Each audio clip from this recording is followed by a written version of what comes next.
Welcome, and thanks for tuning in. I'm Lynn Berger, host of Lynn Berger Interviews Remarkable People. And today I have the privilege of speaking with Denis Hamill. Denis is a journalist, a novelist, screenwriter, and TV writer. As a journalist at the Village Voice, he won the prestigious Meyer Berger Award from Columbia University for Best New York City Reporting.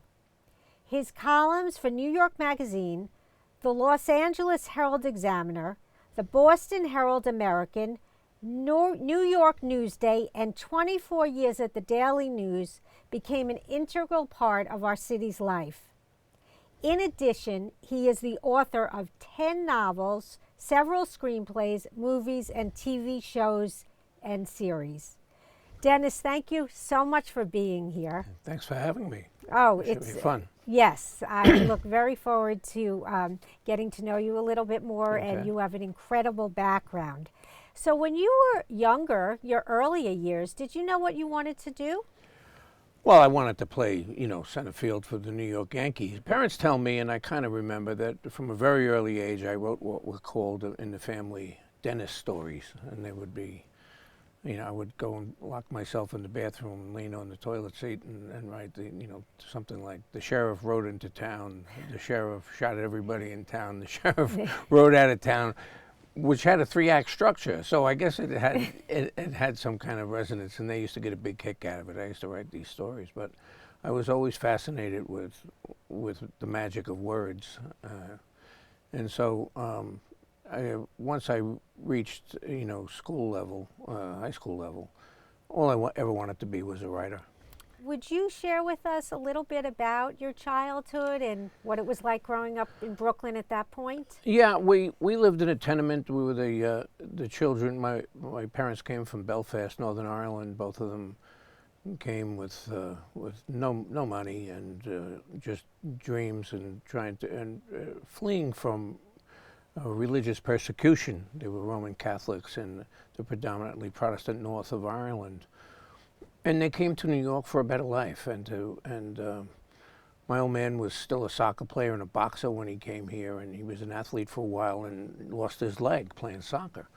He got gangrene in a field in Brooklyn, and he had his leg amputated at 24. And then my mom came when she was 18 years old. She was an orphan, and they didn't know each other from the other side, but they met at an Irish dance at Prospect Hall in Park Slope.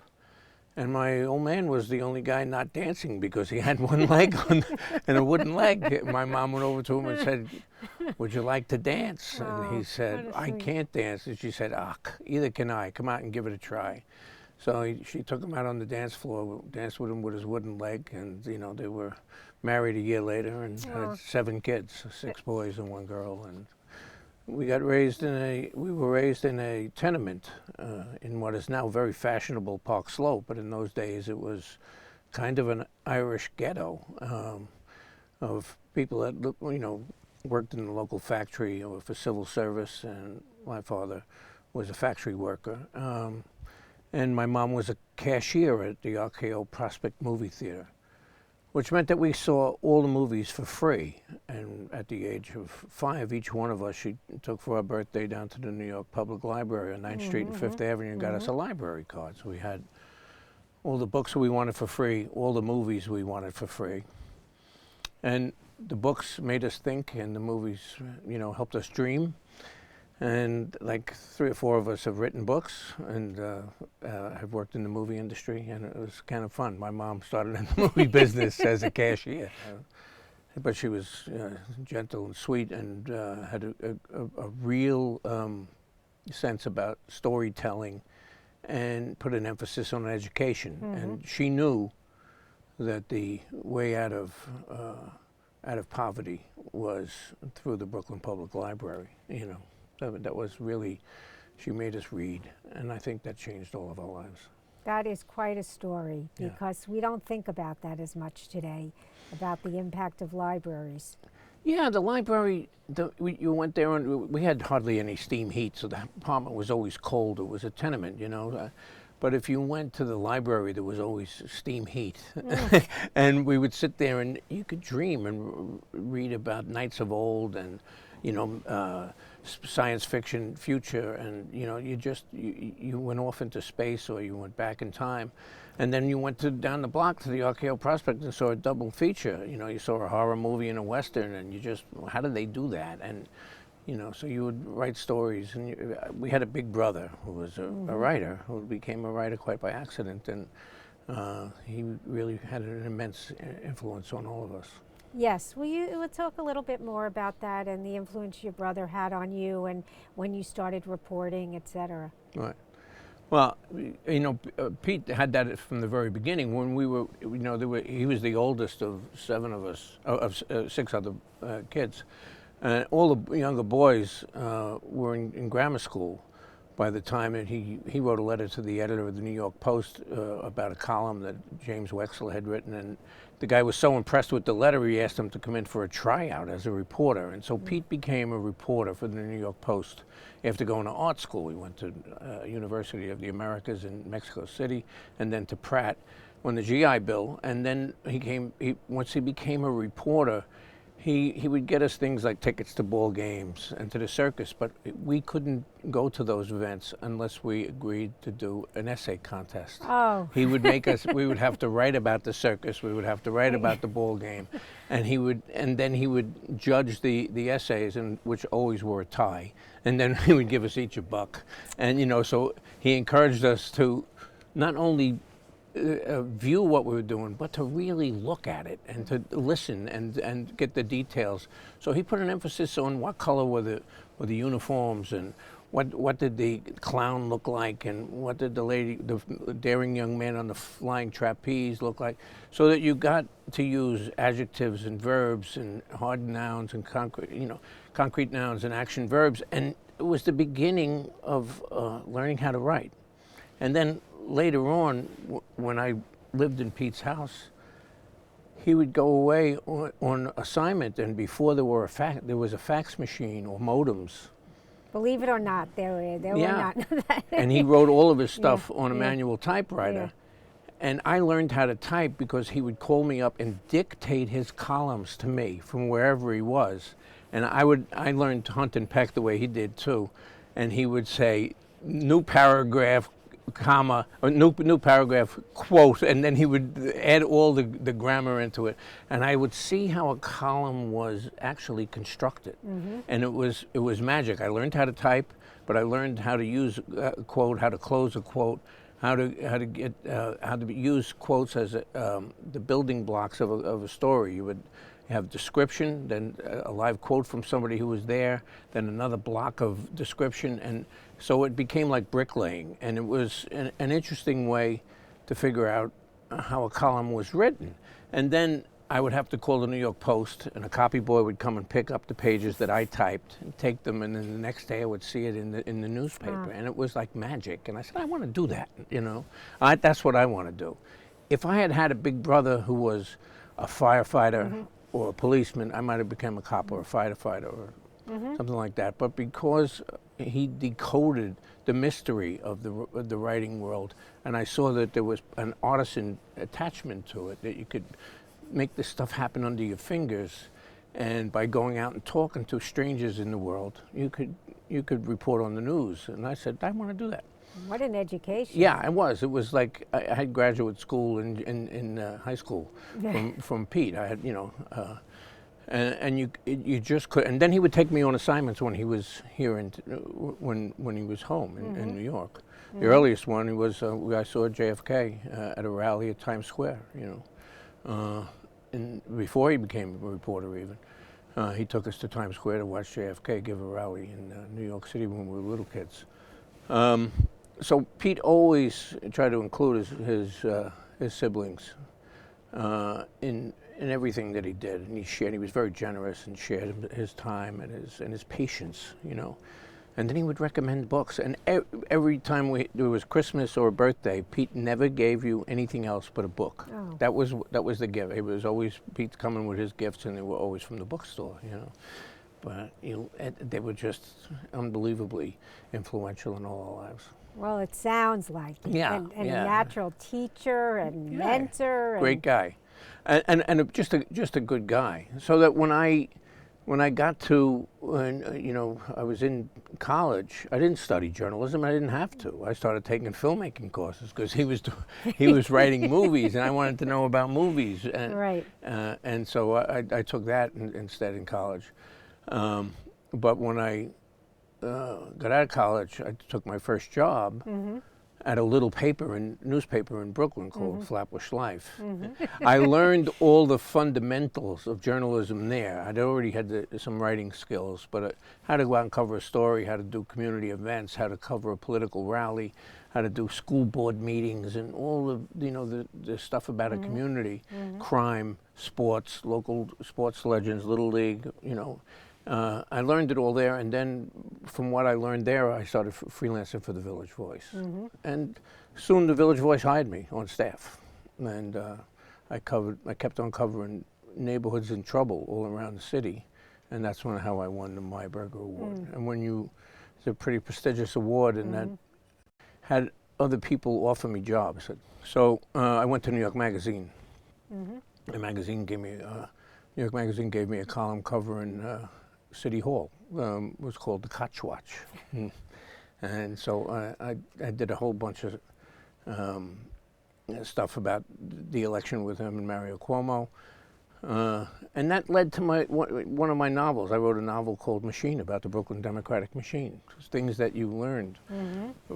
When I went to L.A., when I went from New York Magazine to write a daily newspaper column in Los Angeles, an editor named Don Forst offered me the job, and I just jumped at it. It was like 20 grand a year or something, 3 columns a week for a daily newspaper. But it was important for me because I wanted to get out of the shadow of Pete, because I kept on being referred to as Pete Hamill's kid brother. And you wanted to go to another town, and before there was an internet or anything in that town, they didn't really know who Pete was as well as they did in New York. So I found my own voice, and learned how to cover a column myself 3 times a week. While I was there, I was terribly homesick. I wrote my first novel there called Stomping Ground because it was a Brooklyn novel, and it was my way of traveling home every night. When I got to L.A., I didn't even know how to drive. I was a Brooklyn kid, I took the subway and walked, So by the time, and then my editor went to Boston to take over a paper there. He was the managing editor in L.A., and he got the editor-in-chief job in Boston, and he said, I need you to come with me to Boston if you want to go. I said, I'd love to go to Boston. So I went to Boston for a couple of years and wrote a column up there. I loved that town. It was a lot of fun. While I was in L.A., before that, though, I got into the Writers Guild of America by selling the book rights to my first novel to a movie company and writing the screenplay. And that got me into the WGA, which I've been in since 1979. Right. Well, one of the things that I want to say about your writing as a columnist, people had said it's so true, so authentic of their lives. They really felt that you were right there with them. Well, that's the whole point of writing that kind of a column. The kind of column that my brother Pete and Jimmy Breslin wrote gives you a you are there sense. You're going instead of the reader. You're bringing the reader to the back hallway, or to the rooftop where the murder happened, or to the back room where the political deal was done in a cloud of smoke.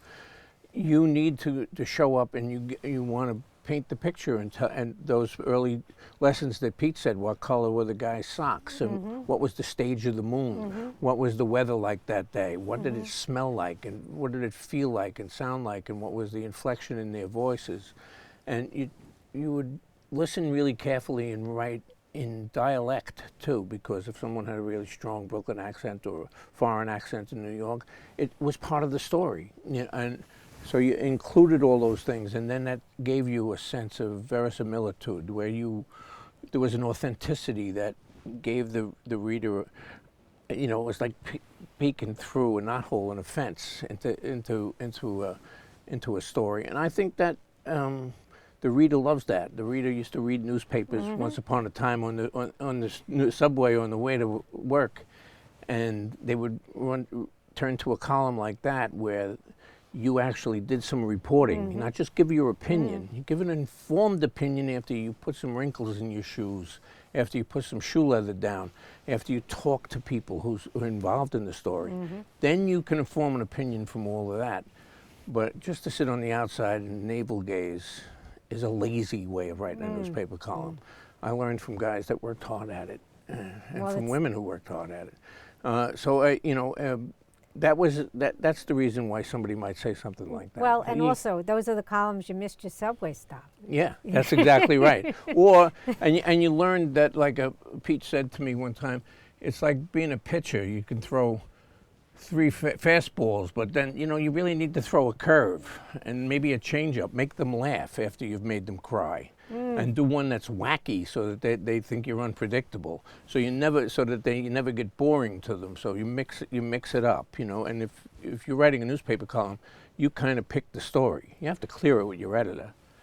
But anything most memorable with your columns? I know that's a bad question, but there was nothing that affected me as a dad more than the Sandy Hook. Those columns were real. I was there every day, and every day I came home and all I wanted to do was hug my kid. I had a young son at the time, and seeing the size of the coffins and talking to the parents whose kids couldn't have an open coffin because their faces had been blown off. A couple of weeks before Christmas. That really, really affected affected me. 9/11 was really tough. A plane crash that I covered in San Diego when I was working in LA was really one of the ugliest scenes I'd ever been to. But I covered a lot of big trials and it's just anonymous murders too that where you watch families just dissolve. You got around. Yeah, I got around. Sure. I was a ringside seat to history. So, I like the Howard Beach trial case in 1986 out in Queens. It really changed the city. It brought about the hate crime laws, and it was a different kind of trial. And it was spectacular, and I became really close friends with one of the defense attorneys named Steve Murphy, who was a wonderful guy, a wonderful attorney. This guy is the only guy that got off. But I remember he got the guy off, and then he would go to the mass every year for the victim. Oh, that's memorable. Yeah. Oh, you really had memorable columns, and a lot to remember and a lot to go through. And there's so many other things here that I want to move on, if you don't mind, to your mother and working as a cashier at the. Yeah, well, she would go there, rain or shine, and the little in those days there was a little kiosk on the sidewalk that you had to stand in. It had no air conditioning in the summer, and it had no heat in the winter. So she would either sweat or shiver. She worked awful hard, and then she would work in all the other places around the city, out in Bushwick and Greenpoint and downtown Brooklyn, to get overtime, and we'd have to go meet her to bring her home on the subway in tough neighborhoods. My mom was a tireless worker, and then she would come home and cook and take care of us and do her homework with us, and it was all of you. Yeah, that's incredible. and there was legions of us, so it was a tough. But the thing about immigrants, they come to this country, they don't complain. That's a nice quality, I got to tell you. I never heard either one of them Really? complain. No. I mean, you would see that they were heartbroken when there wasn't enough money at Christmas, or my old man was, exhausted from working with a wooden leg and standing out at a factory assembly line all day. But he didn't bitch about it because they came to America to work. It was a wonderful, wonderful quality. So I always think about that every time somebody complains about immigrants. I think about my parents. You all did incredible things from those influences. It's something to. Well, yeah, and we attribute so much of it to my mom making us read. I mean, it's just that simple. Because if you can read, you can do anything. Very, very impressive. Yeah. Now, as we move to TV a little bit, let's talk about your life writing TV. And Yeah, well, it started as, writing movies. With my brother John, we wrote a couple of movies. One was called Turk 182, which was about a graffiti artist. That was in the 80s, and it was Timothy Hutton. And Kim Cattrall was in it, as a matter of fact. She played the love interest. And then we wrote another one. We wrote a thriller about a hospital during a blackout. John was a medic in Vietnam. When he came home, he went to work for Bellevue. And then we wrote this thriller about a hospital during a blackout, and a guy escaping from the psycho ward and going, his pedophile going towards the maternity ward, towards the kids ward. And we got a call from Paramount. They said, the good news is Richard Pryor wants to do this. I said, that's great. What's the bad news? They said, now it's a comedy. so we had to kind of joke it up. But anyway, they made the movie with Richard Pryor, and a lot of people liked it. It was a hit. And then later on in life, I sold a bunch of different scripts, and I wrote a script in 1980 when I was in L.A. that was made into a movie in 2016. Walter Hill directed it with Michelle Rodriguez and Sigourney Weaver, called The Assignment. And it was just a script that he loved back then and couldn't get the financing for until 2015. So it was bizarre. But I was, always interested in movies. I sold the rights to some of my books to the movies. They never got made. But, and then I was introduced to a guy named Warren Leight, who was a showrunner at Law & Order. And he had left Law & Order and was developing stuff for Sony. And I had an idea with Michael Daly, another good journalist friend of mine. We had pitched a TV series to him, which he really loved. And but it didn't work out because the people at Sony took off and went to a different company, and so all their projects went down the drain. But then he was hired back at Law & Order and asked me to come and join him. So it was a kind of a nice third act, because I had left the Daily News in 2015 when, the internet had just started decimating the newspaper business, and we were all offered buyouts. So I took the buyout and left in 2015. So it was a really nice third act to work for Warren Leight at Law & Order for those 4 seasons. And he left, and then the two of us have written a pilot for a different show now. So, we're going to see how that works out based on the true story. So about a famous street musician in New York named Moondog. That he was a blind musician whose music and identity was stolen by Alan Freed, who was considered the father of rock and roll. And they had this great courtroom battle in 1954, and it's a great David v. Goliath story that we wrote together with Warren, that I wrote with Warren. I like how you say 3 acts. Yeah. So were any of these acts intentional, or they just happened to you? No, if I